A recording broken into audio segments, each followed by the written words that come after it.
Donc, ce qu'on a entendu hier de Yogananda, c'était donc sur la Bhagavad Gita, sur ce verset qui dit, je le relis encore une fois, à celui qui s'est lamenté entre les deux armées, le Seigneur des sens, Krishna, esquissant un léger sourire, s'adressa ainsi.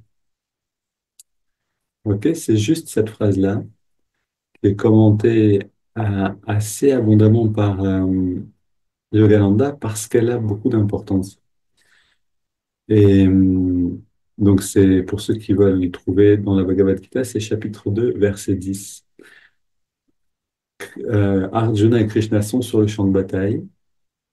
Arjuna euh, n'a pas envie de se battre.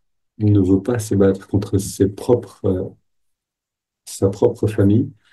Et ici, donc,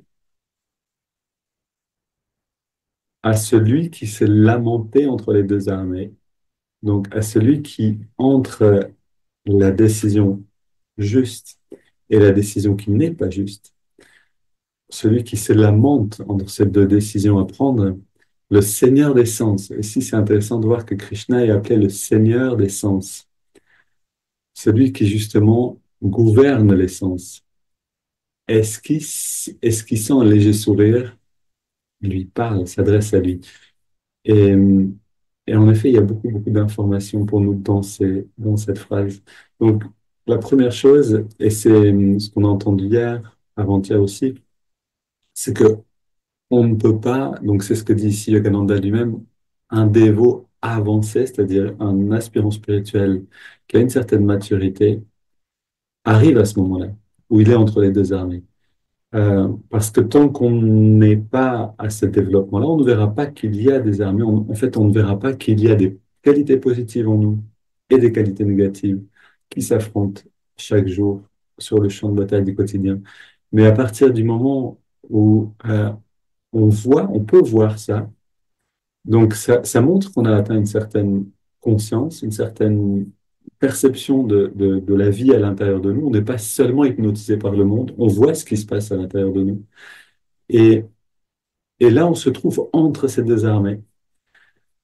Et on se trouve dans un moment qui est particulièrement sensible, qui est difficile en fait. Et c'est pour ça que Yogananda donne, et la Bhagavad Gita aussi, bien sûr, ses enseignements sur comment vivre ce moment-là, qui est un moment à la fois difficile et à la fois un moment clé. Pourquoi est-ce qu'il est difficile? Parce que on est, on n'a pas encore le réconfort d'avoir pris la bonne décision et de voir les fruits de cette bonne décision. Et on n'a pas non plus le réconfort de prendre la mauvaise décision et de goûter tout de suite au plaisir ou aux joies, peut-être temporaires, mais qui nous attendent si on prend cette décision qui nous plaît. Donc, pour prendre un exemple concret, très simple, ok? Imaginons, on a un repas partagé, les gens ont amené de la nourriture et on se retrouve avec peu de nourriture. Et moi, j'ai très faim. Ok? Est-ce que je vais d'abord me servir? C'est vraiment l'exemple simple. Est-ce que je vais d'abord me servir pour être sûr d'avoir une part suffisante pour combler mon appétit? Donc, on a tous vécu 1000 fois cette situation où on a très faim, il n'y a pas beaucoup à manger et on se rue sur le buffet. Je pense que on connaît tous. Et tout le monde se rue sur le buffet avec un air de détachement affiché. Et, et est-ce que je vais d'abord remplir mon assiette pour avoir suffisamment, ou est-ce que je vais m'assurer que les autres ont d'abord eu suffisamment avant de voir s'il reste encore quelque chose pour moi? Dans la première situation, je vais aller vers ce que je préfère, bien sûr. Mon corps, ma personnalité, mon ego, mes préférences me demandent, mon corps me demande de la nourriture et je vais lui donner. Donc, je vais avoir une satisfaction qui vient du fait de manger suffisamment tout de suite.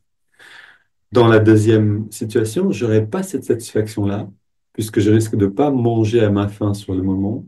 Par contre, j'aurai une satisfaction différente qui sera celle de donner, c'est-à-dire de veiller à ce que les autres aient suffisamment. En fait, simplement d'agir d'une manière qui soit expansive pour la conscience. C'est-à-dire si les autres ont à manger, alors je suis satisfait. Si on agit de cette manière, on va commencer à vivre de cette manière. C'est la clé, en fait. C'est vraiment le secret.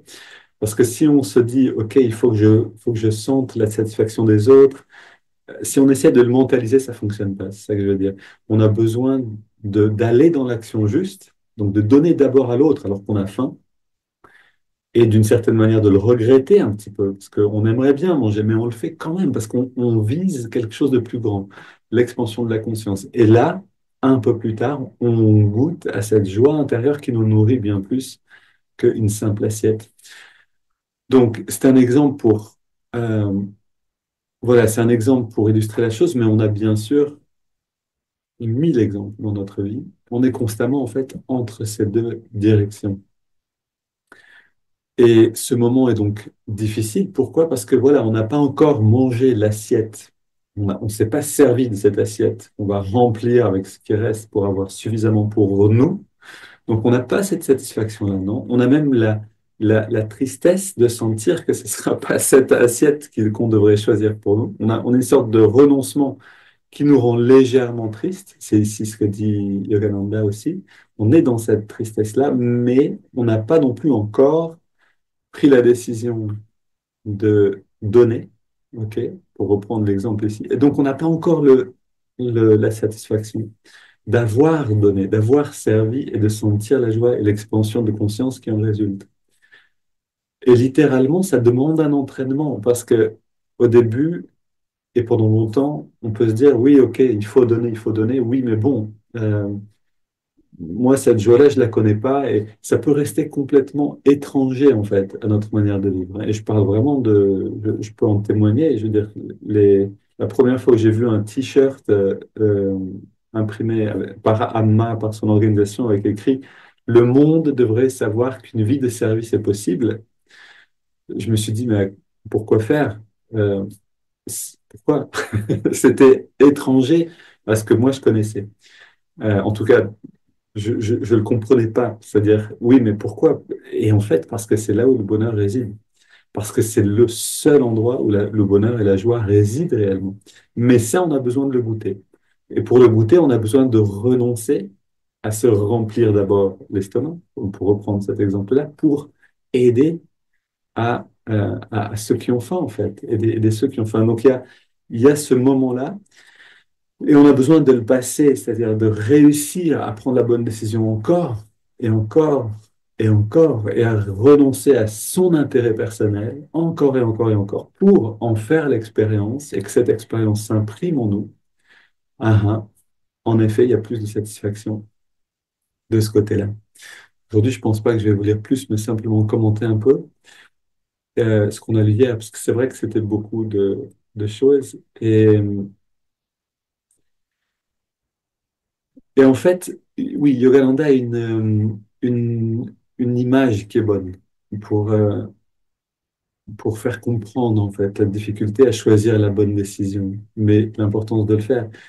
Et c'est dans un autre texte, il dit, et je paraphrase, il dit, les fruits des plaisirs des sens sont doux et sucrés au début, mais laissent une amertume ensuite. C'est en fait des fruits empoisonnés. C'est-à-dire qu'on n'est pas bien par la suite. Euh, L'âme est amère, parce qu'on a fait un choix qui nous rétrécit, qui nous restreint en fait dans l'expansion, dans la conscience elle-même. Alors que les fruits de l'âme, les fruits de l'esprit sont amers au début, puis doux et sucrés par la suite. Et cette douceur reste. Oui, ça c'est vraiment une belle image. C'est-à-dire quand j'ai une difficulté à choisir entre ce qui est juste et ce qui n'est pas juste, qu'est-ce qui me paraît doux et sucré au début? Cette image-là va me permettre de faire grandir le discernement. Ah, ah. Si c'est doux et sucré maintenant, c'est sans doute que c'est ce qui va devenir amer par la suite. Et cette amertume va rester. Si c'est amer au début, cette douceur va se montrer ensuite et la douceur va rester. Donc, on ne peut pas juste en faire une équation mathématique, mais ça peut beaucoup aider notre intuition, notre discernement. OK. Alors maintenant, allons dans... Est-ce que c'est vraiment amer de méditer pour nous? Ça nous demande un petit effort. mais en fait, on est ensemble, donc c'est une amertume partagée qui devient donc une douceur. Et non, en fait, c'est tellement bon de méditer. Prenons une grande inspiration, on détend tout et on expire naturellement.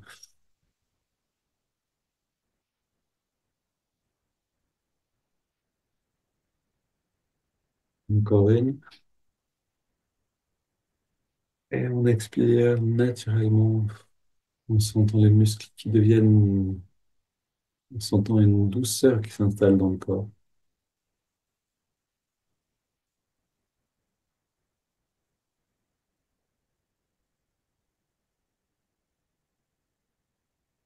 Et une dernière.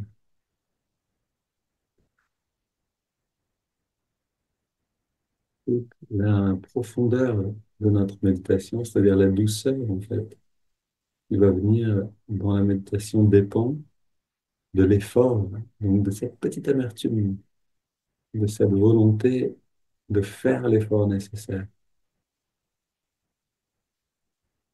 Et donc, donnons le meilleur de nous-mêmes, faisons un effort consistant, non pas violent, non pas forcé, mais un effort entier, willing, avec toute notre volonté. On entrelace les doigts au niveau de la poitrine et on expire les mains vers l'avant, on arrondit le dos. On se réjouit parce qu'on va chanter, on inspire, on étire vers les ciels et on expire, on se penche vers la gauche. Ok, on revient au centre, expire, on se penche vers la droite, inspire au centre et on se tourne vers la gauche. On pose les mains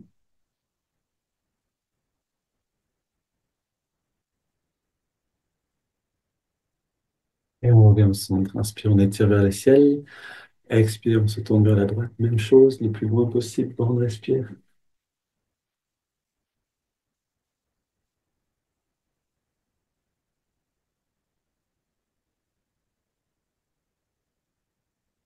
Et on se penche vers l'arrière. On resserre les coudes et les épaules. On ouvre la poitrine. Et on inspire aussi profondément que possible jusqu'à sentir les côtes qui s'écartent littéralement.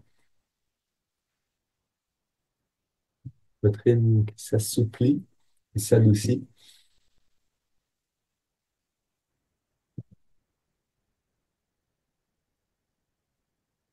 Et on revient au centre. Léviate. Les mains posées sur les cuisses. On vers le ciel. On entre dans la poitrine. Alors vraiment, c'est la richesse de ce chemin du Kriya en particulier qui nous apprend à venir habiter en nous-mêmes. Et on ne va pas habiter seulement dans le doigt de pied ou dans l'index, mais on vient vraiment dans les centres de la conscience. Ce centre, c'est ici le centre, donc le centre du chakra du cœur, qui est situé au milieu du thorax, en tout cas dans notre ressenti. En réalité, ce chakra change légèrement d'emplacement selon les personnes, c'est intéressant de savoir. Mais pour nous, c'est au niveau de la poitrine en tout cas.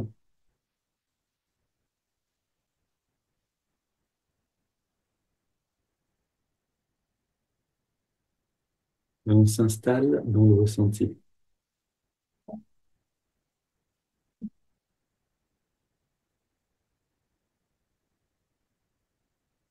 Puis, installé là, on a le regard tourné vers le ciel, c'est-à-dire en fait vers l'œil spirituel.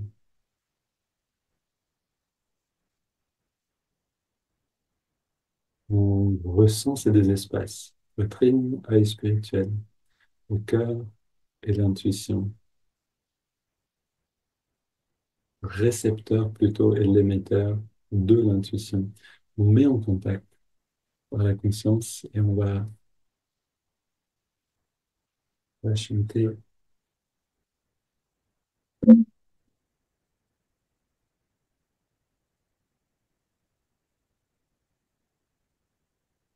dans cette qualité de conscience.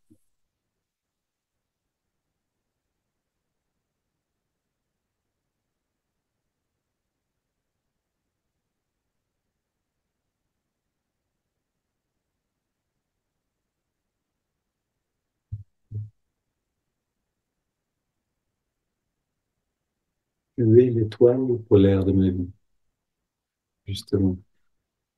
On est exactement dans cette expérience-là.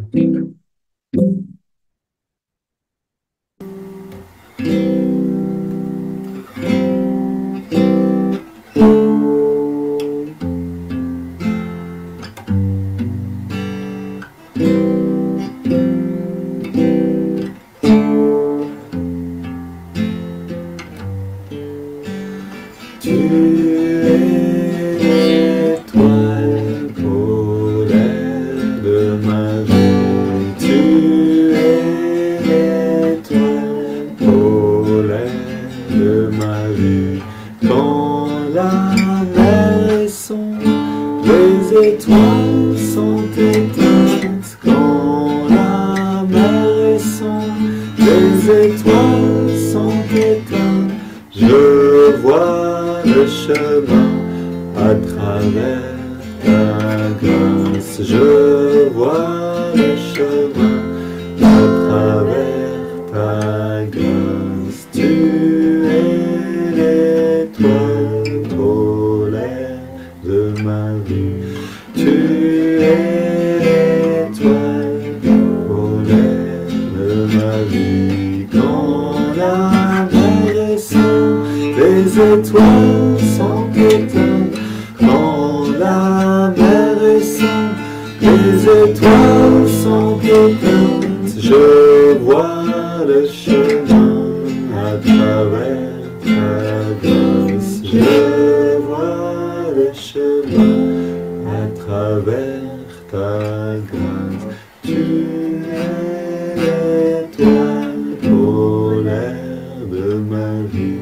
Tu es l'étoile polaire de ma vie. Quand la mer est sombre, les étoiles sont éteintes.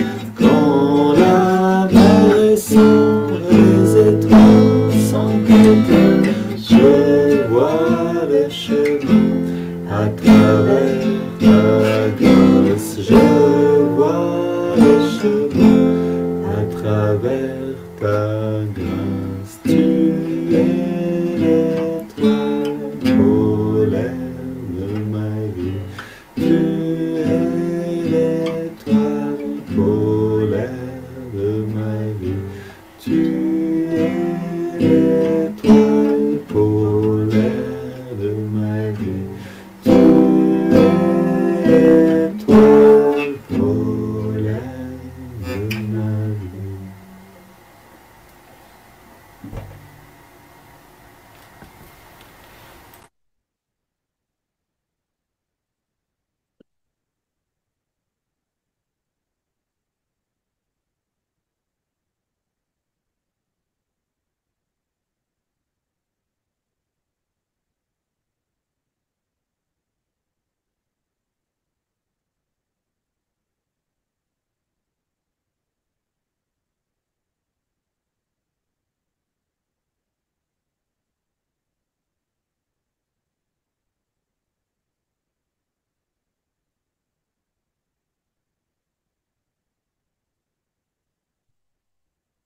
Sentez l'effet du chant, réjouissez-vous de le sentir.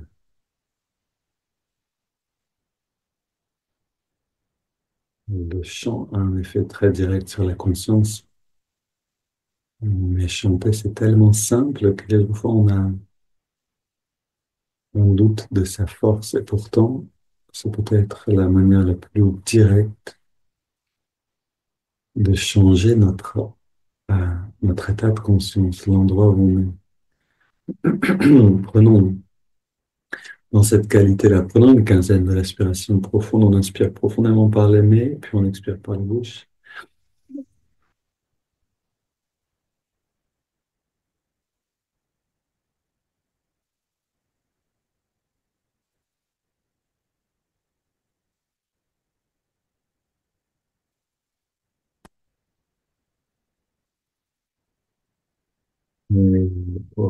à moitié, essayons d'augmenter l'amplitude.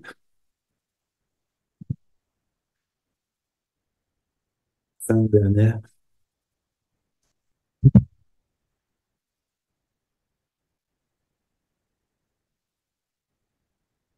deux dernières.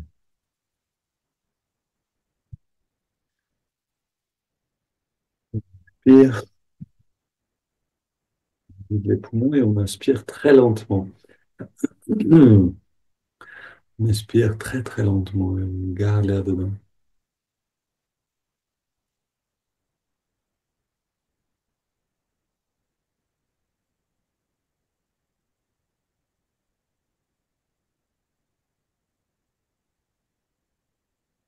On retient l'air et on détend bien tous les muscles.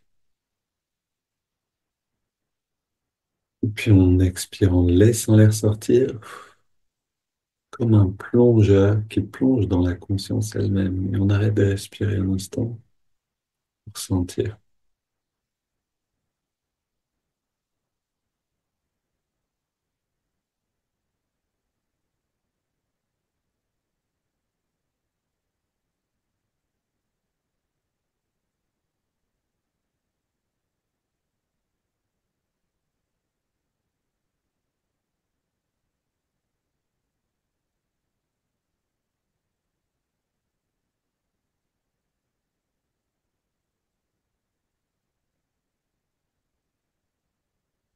On inspire lentement,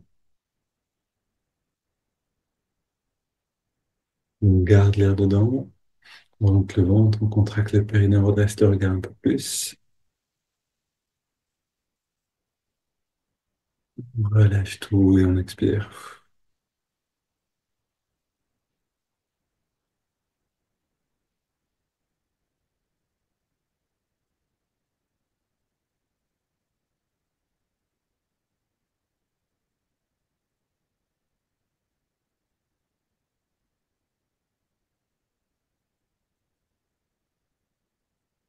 On est bien. Et on est bien parce qu'on est bien. Un cercle vertueux. Si je m'aperçois que je suis bien et que j'en ressens de la gratitude, l'ascenseur fonctionne, je m'élève naturellement.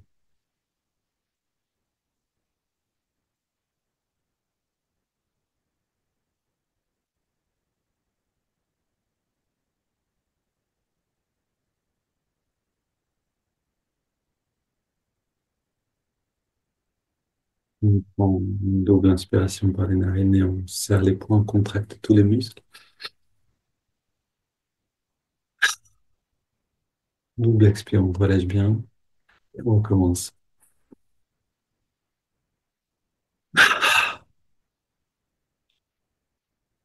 Encore une.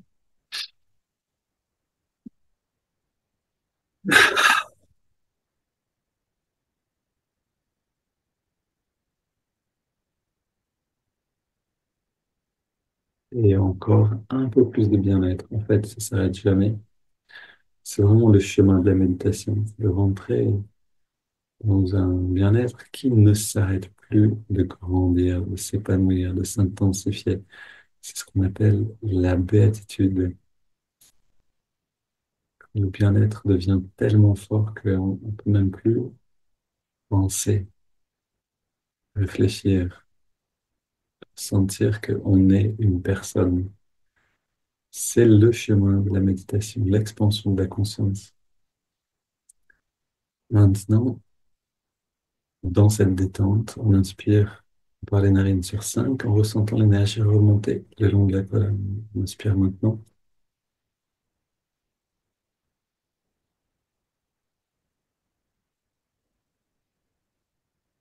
On garde l'air dedans et on amène toute l'attention dans le lobe frontal, dans le spirituel.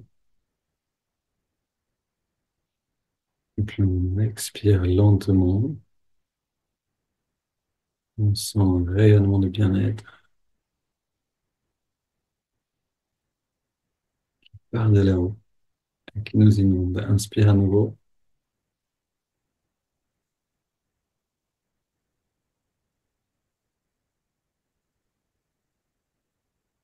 On garde l'air dedans.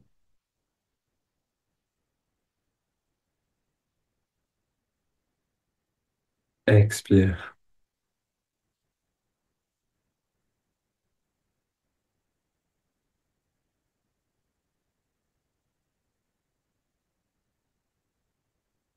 Inspire.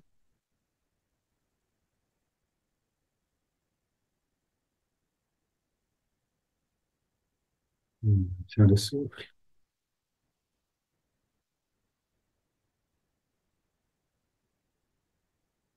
Expire. Un plaisir à sentir l'énergie. Ces mouvements d'énergie sont très agréables. Si on peut entrer dedans encore une fois, inspire.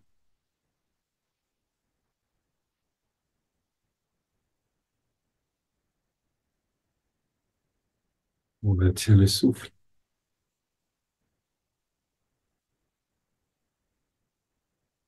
Expire.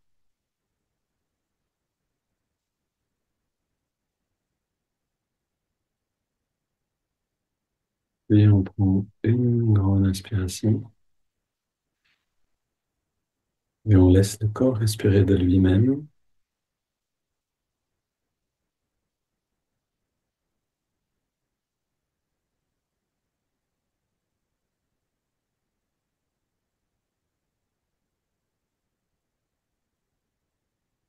On accueille les effets des respirations triangulaires, de cette pacification du corps d'énergie, c'est-à-dire de l'émotionnel, du mental.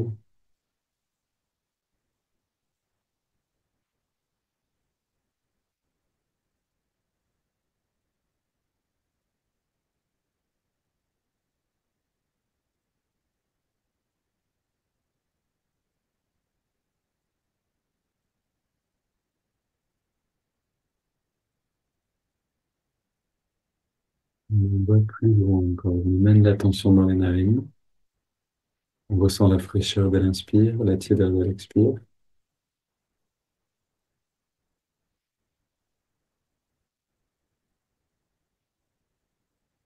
On fait l'expérience la plus savoureuse qu'on ait jamais vécue.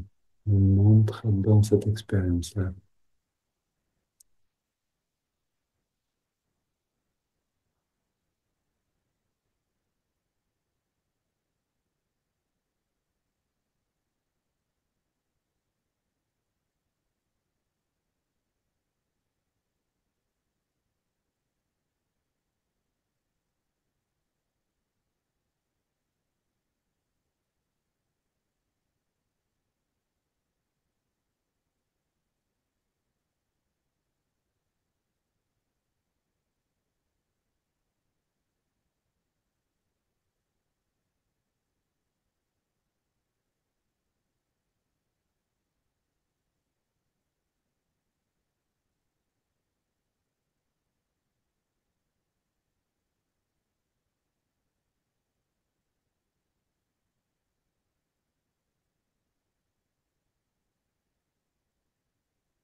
On ajoute le mouvement de l'index de la main droite.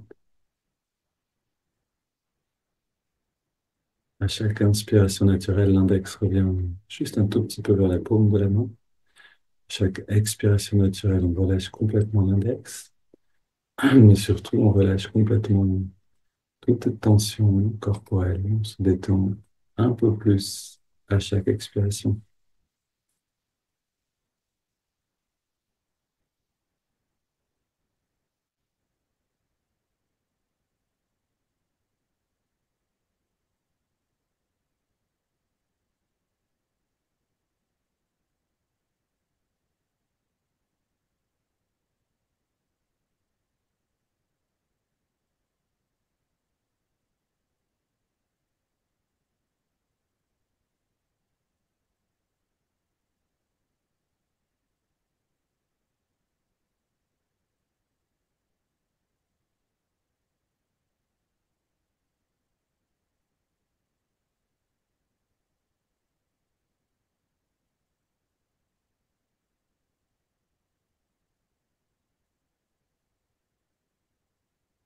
Et toujours le but d'aller plus rapidement chaque jour dans l'état le plus profond qu'on puisse atteindre.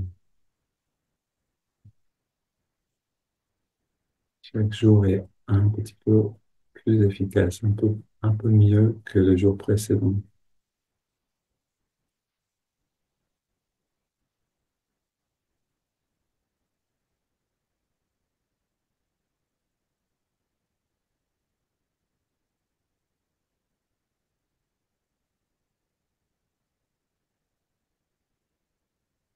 Le mantra, on sort, on accompagne l'inspire, signifie je suis, et sort, accompagne l'expire, signifie cela ou ce qui est.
Donne le meilleur de nous-mêmes pour cette dernière minute de concentration, comme la légère amertume de l'effort nécessaire pour l'expansion qui vient ensuite.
On prend une inspiration profonde, on expire en 3 fois et on arrête un instant de respirer.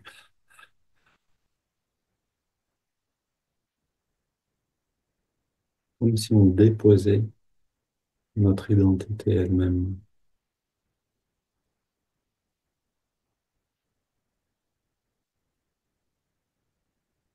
On laisse le corps respirer, on reste dans cette liberté. On abandonne les techniques de concentration, on abandonne tout effort.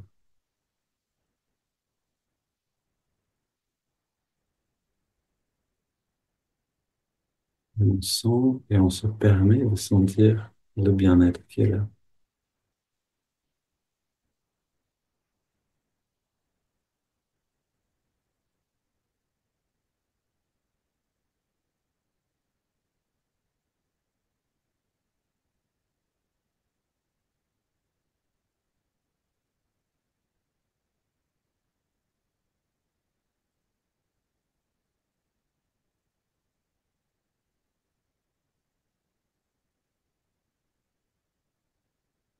On perçoit comme une sphère lumineuse, comme un beau soleil dans la vie spirituelle qui illumine tout le corps avec de plus en plus d'intensité.